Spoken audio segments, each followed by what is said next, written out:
আজ সকাল থেকে অনেক বৃষ্টি পড়ছিল। এই বৃষ্টি ভিজার দিনে ভাবলাম ডিমের তরকারি করি, কারণ বাড়িতে কোনো সবজিও ছিল না। চলো করা যাক তাহলে।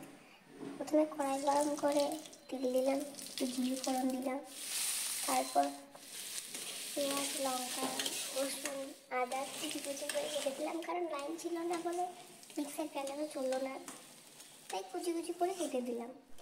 একটু সোনালি রঙ হলেই দেখবে ভাজা ভাজা হয়ে এসছে।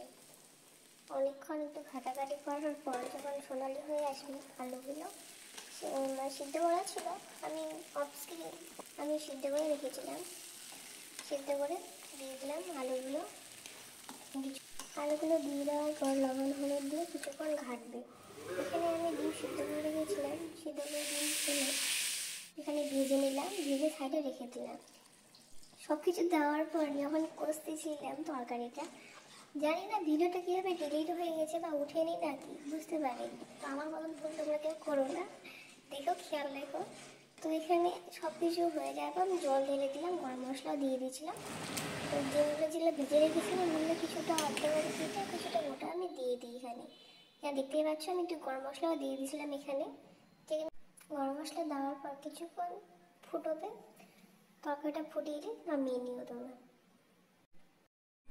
এই যে তাহলে আজকে রান্না খাবার যা হলো আর কি, আমি আমার জন্য বাড়ছিলাম, তো একটু ভাত বেড়ে নিলাম, ভাত বেড়ে নেওয়ার পর একটু লেবু নিলাম, কারণ লেবু এবং বড় খুব ভালো লাগে কী করবো তরকারির সাথে। এটা আমার ডিমের তরকারি, কত ভাজা পুরো ডিমের তরকারিতে। যাই হোক, যদি ভালো লেগে থাকে একটা লাইক করে দিও, একটা কমেন্ট করে দিও। এই যে স্বাদের ডিম, একটু তরকারি মিশিয়ে দিলাম ভাতের সাথে, একটু লেবু দিয়ে দিলাম। যাই হোক, যেমন তরকারিটা যেমন রান্না করি না কেন, ওই কারেন্ট না থাকার কারণে মশলাটা বাড়তে পারি না, তো যথেষ্ট ভালো লেগেছে।